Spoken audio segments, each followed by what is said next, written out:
First and foremost, we want to give all praises to Yahweh, Ba'ashem, Yahushai, double honors to the apostles and the elders, the great millstone who rule well. Peace, love, salutations to the elect 144 first fruits across the four corners of the earth. All right, we want to hop into a quick topic.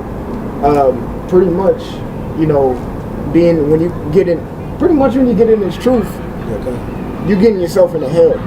You know, you're gonna catch hell. You're gonna be at a lower state. You know what I'm saying? You might lose a job. You might lose a rib. You know, there's a plethora of things that could go down or happen to you while you're in this truth. You know, and while we're here in Babylon, there is no room for us to try to, you know, gain whatever is here in this, you know, in this society. There's no point, because this society is going to get burnt up anyways. Like it tells you in 2 Peter, if I'm not mistaken, the 3rd chapter, what manner of person ought ye to be in all holy conversation, because all these things are going to be, all the things here, the works therein, are going to be dissolved at the end of the day. So who are you to want to go and get rich or make a lot of money, get all the bitches in the world, get all the fast cars in the world? You know, you shouldn't be looking towards that, especially when in this truth. The riches you should be looking towards is the spiritual riches. Putting coins into your spiritual bank account, so you can be set and prepared. You should be investing everything into the spirit. Ultimately, like putting up videos, you know, getting up with brothers paying tithe out of a sincere and pure heart. You know, these are spiritual things that brothers are laying up, you know, afflicting your soul, just like we just went through the day of atonement, you know, fasting and praying unto Yahweh Hashem Yahushai, because he said that he delight in a broken and contrite spirit. And you know, as the brother was saying, like, we're not in this captivity for no reason. Like, we ain't sitting here to, you know, be esteemed as anything in this truth. Like, you coming into this truth, this is really for like younger brothers or whatever coming into the faith. Like, it's only two ways you can get down with this. You expect to be low. Now Yahweh Hashem Yahushai will give you certain perks that, you know, some brothers got. They're well off in a sense, but they still catching hell. But at the end of the day, for the majority of us, I say 90% of us brothers are finished. Like we're in captivity. So it's not for brothers to come into this thing thinking that it's gonna be a cakewalk. Either you're gonna be considered a bum in this truth, or you're gonna be considered as the man, that nigga, as worldly 2/3 would say. And if you're that nigga in Israel, man, like more than likely you're probably not a man of the Lord. You're probably double-minded. Yeah, you're double-minded, because look at how John was looked. John the Baptist was looked at as a prophet of Yahweh Hashem Yahushai. They thought this man was bugged out and crazy, man. Look, wasn't it Jeremiah that had to walk 10 years naked? No, 3 days. 3 days? Something like that. But naked just to receive a revelation. Yeah, so you know, we're gonna say crazy things that how the world perceive it, because they're not spiritual. But at the end of the day, it's about brothers understanding that this ain't the time to be chasing riches, chasing women, chasing any type of notoriety or fame amongst these 2/3. Like, fish for the elect, do the work because you fear and love Yahweh Hashem Yahushai, and because he gave you that seed of faith. Exactly. Nothing more. But we ain't finna do too much talking. We finna get into these scriptures. This is Proverbs chapter 28, verse 20. A faithful man shall abound with blessings. A faithful man shall abound with blessings, man. All right. So if you're faithful towards Yahweh Hashem Yahushai, he will bless you. You know what I'm saying? And ultimately, in this society, he's going to give you what you need, you know, to sustain. And be thankful for that. And have faith in what he gives you to sustain yourself. You want to expound? Yeah. A faithful man shall abound with blessings. Like, what are those blessings? Is you know, certain brothers got we got those brothers got spiritual understandings and gift from Yahweh Hashem Yahushai. He can go into the herbs. Other brothers, you know, can go into certain manners of how to build your body up and to sustain itself. Other brothers can go into prophecies. Brothers can go into histories. Certain brothers can go into spiritual understandings. Because I know it's a brother out there in the San Francisco camp. I can't recall the brother name now, but he's constantly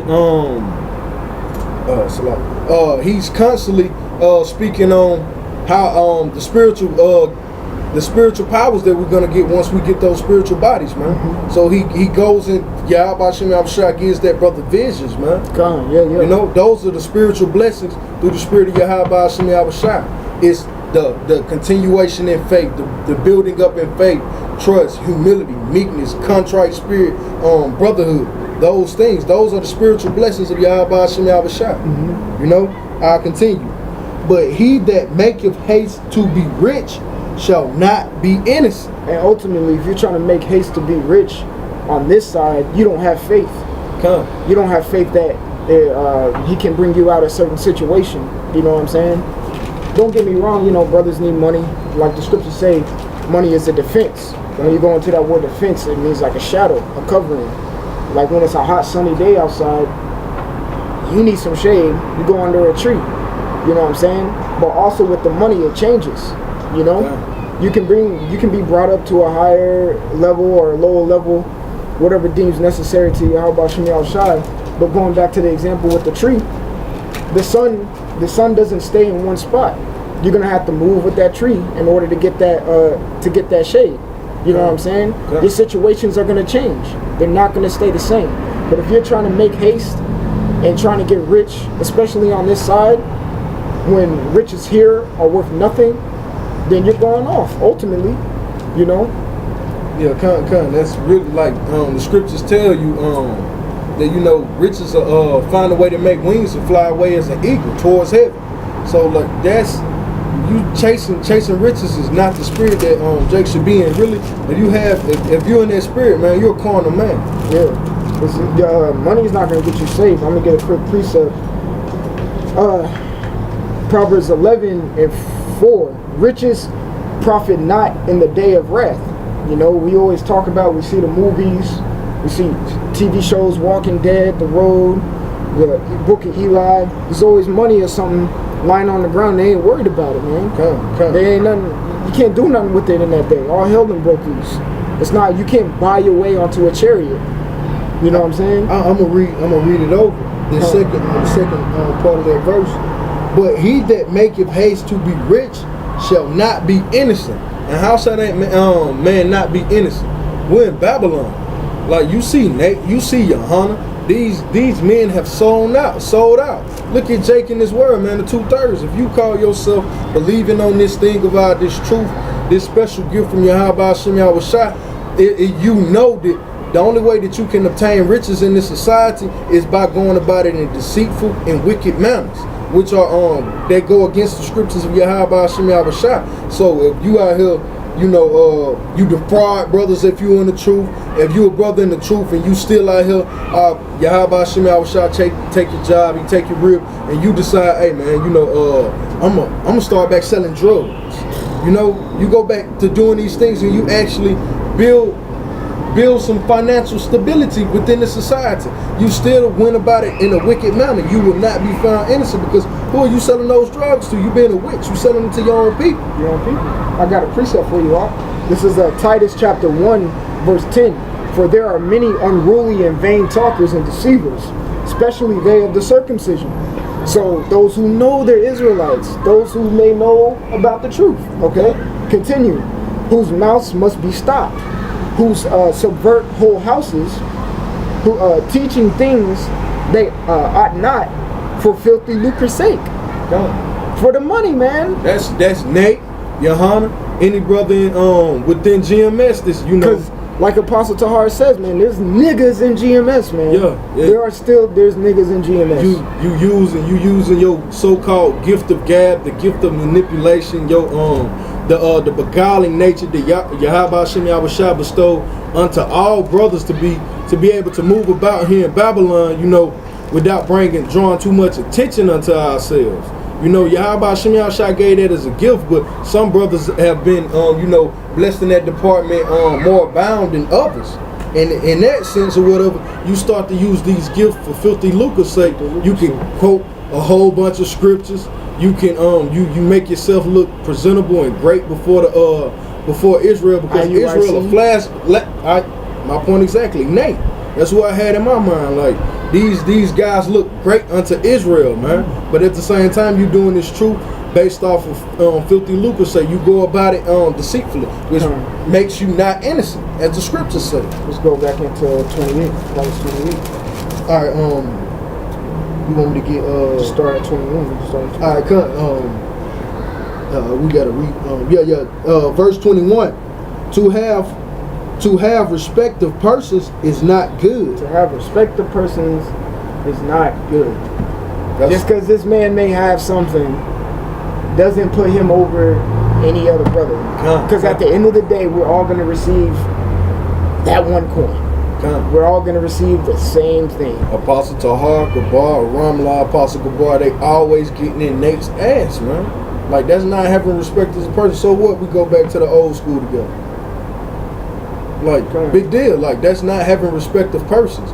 Brothers, you know, camp heads, you know, second in commands, third in commands, that, you know, the apostles and those camp heads have to, you know, pass judgment onto brothers or whatever, giving those rebukes, reproofs, and admonishments. Because if not, you know, you having respect on the persons or whatever. So we got to live by these scriptures first and foremost. I'm going to get two quick precepts. This is Romans 2:11. For there is no respect of persons with the Most High. Okay?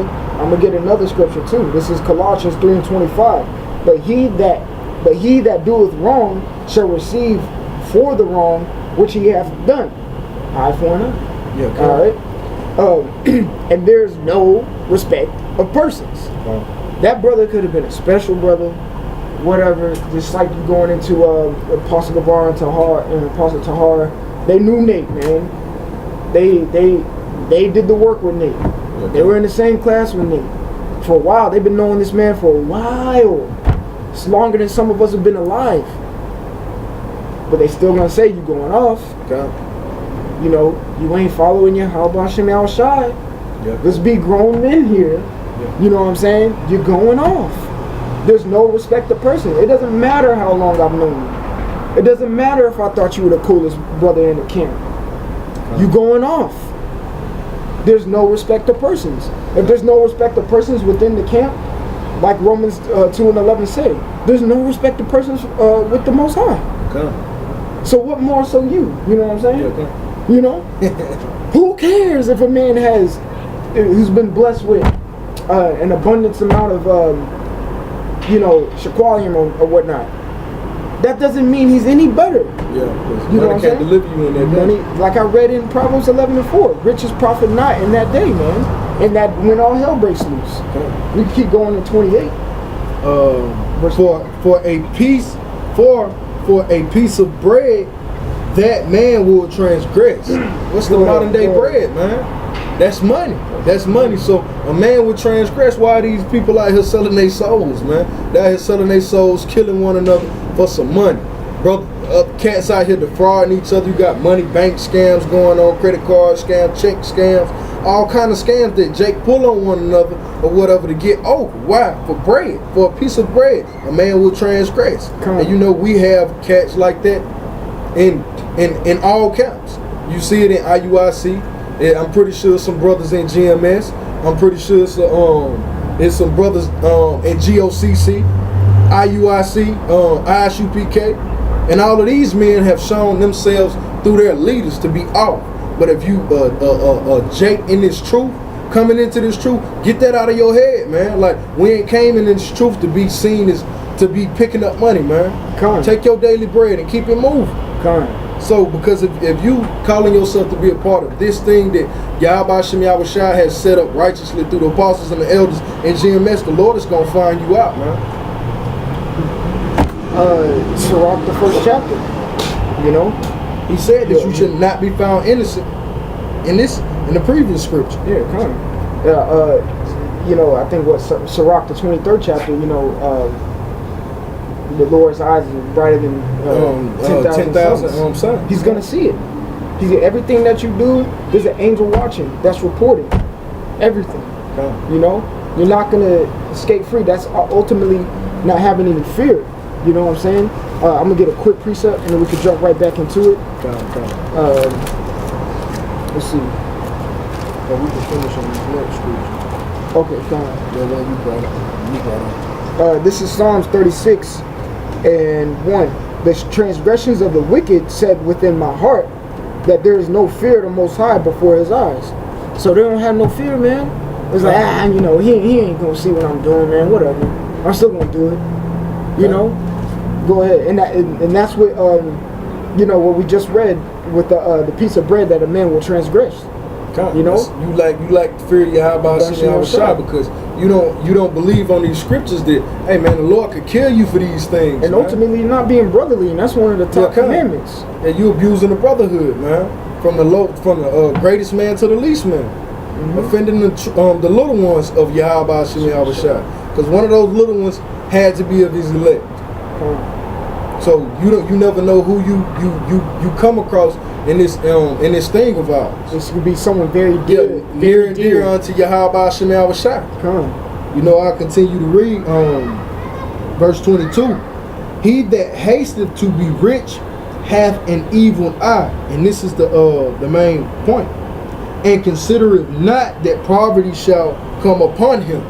So you know, brothers hasten to be rich, like Yahweh Shemel Shai could actually, you know, have you in a little slip and fall accident in the store. You running to 30, 40, 50 G's or whatever. Because Jake don't have that much money. Like the most money Jake accumulates he has accumulated at one time within a year is tax money, man. When tax season comes. So you run across 30, 40, 50,000, man. Like Jake think he rich here in Babylon, man. And Jake will blow through that. But with it flies, those things fly away. I read over. He that hasteth to be rich hath an evil eye, and considereth not that poverty shall come upon him. Yeah, that poverty, like you gonna lose it, and you gonna be in a worse state than you actually were before you ever got the money, man. And poverty's gonna overcome you. Kinda. Can you reread that real quick? He that hasteth to be rich hath an evil eye. That shows lack of patience. Keep going. And considereth not that poverty shall come upon him. So that shows pride as well. I'm gonna get two quick scriptures. All right. This is Sirach chapter 2 verse 14. Woe unto you that have lost patience, and what will you do when the Lord shall visit you? You lost patience since you want to be exalted on this side, and you can't wait for Yahweh Shemel Shai to give you that glory and exalt you on the other side where you want to be. All right. And I'm gonna get one more quick scripture, yeah, if you don't mind, brother. Nah, go. This is Job chapter 40, verse 11. Cast abroad the rage of thy wrath, and behold everyone that is proud, and abase him, bring him low. You know what I'm saying? The mother. It's a lot, man. You cats out there who are high-minded and proud, man. I got it. Spending racks. Yeah. You know, shining and all that shit because you think it's something, because you think people look at you and, you know, think they want to be seen in this society. They're gonna bring you real. Yahweh Shemel Shai is gonna bring you real low, man, in a real quick manner. He's gonna humble your ass, man. Yeah, because you can't use that. Well, this is the true spirit of Jake. This is why I want these things. No, you have to put on that balanced side of Jake. Hey, I'm fucked up right now. I sinned against Yahweh Shemel Shai. I have no rest here, and because we have no rest, you should be in mourning. Hey, we'll get all that back once we get to the kingdom. For right now, hey man, I'm not shit. I'm a servant of Yahweh Shemel Shai. I'm thankful for that, but to say that I'm something, hey man, the scriptures say, "Why is earth the ashes proud, man?" And then to keep going on that, you're saying we can close it out on this. Verse 12: Look on every one that is proud, and bring him low, and tread down the wicked in their place, man. Put them in their place, man. You know what I'm saying? Yahweh Shemel Shai is gonna put you in your place if you're a proud ass motherfucker, man. You know what I'm saying? If you out here trying to chase that paper, or that fucking bag, man. Yeah. He's gonna put you down, man, because you were hasty to get rich. You know, you lost patience ultimately, man. What does the scripture say in Revelation? Here's the faith and the patience of the saints, man. You gotta wait on Yahweh Shemel Shai, and then you will be exalted, and then you'll have everything and more forever. Instead of this temporary bullshit that we have here. Niggas think they got it. They got a 2-bedroom apartment in a gated community. Man, get the hell up out of here, man. You can have that. I want, we want the world, man. Yeah, I want the world. I want this universe. In righteousness, man. You got anything else to say? Hey, that's perfect. That's it. Like, hey, Jake, for brothers that's coming into this truth, get this out your head that this is something that we chasing money. You gonna be that guy. Nah. You gonna be seen as a great man within Israel, and the world accepts and loves you too. Get out of that spirit, man. Like, just throw that to the side. If you don't want to, take on this lowly and meek and defeated and humble spirit of Yahweh Shem Yahweh Shai, like he moved when he came or whatever. Hey, man, continue to go back into the world, cut this video off, and do your thing, man. You have a good life, man. Yahweh Shai rode in on a donkey, man. He rode in low. You know what I'm saying? And this is not about you. It's about Yahweh Shem Yahweh Shai. What did Yahweh Shai say? I manifested your name. He was talking to Yahweh. He did this for Yahweh. You know what I'm saying? And ultimately the elect, man. He knew it wasn't just about him. He was humble, man. He was humble. So what more so you? You know? So, man, with that, we're going to give all praises to Yahweh, Ba'ashem, Yahweh Shai. Give double honors to the apostles, the elders, the great millstone who rule well. Peace, love, salutations to the elect 144. Like we always, GMS always harps, man. All hell's about to break loose. The chip is in Babylon. This is not the time to fall out and be a proud individual, be a nigga in the world. Yeah, narcissistic nigga, man. Narcissistic, materialistic. This ain't the time to be like that, man. You better humble yourself, man, because all hell's about to break loose, man. You gotta pray to Yahweh Shem Yahweh Shai. He keeps the spirit on you. Shalom. Shalom.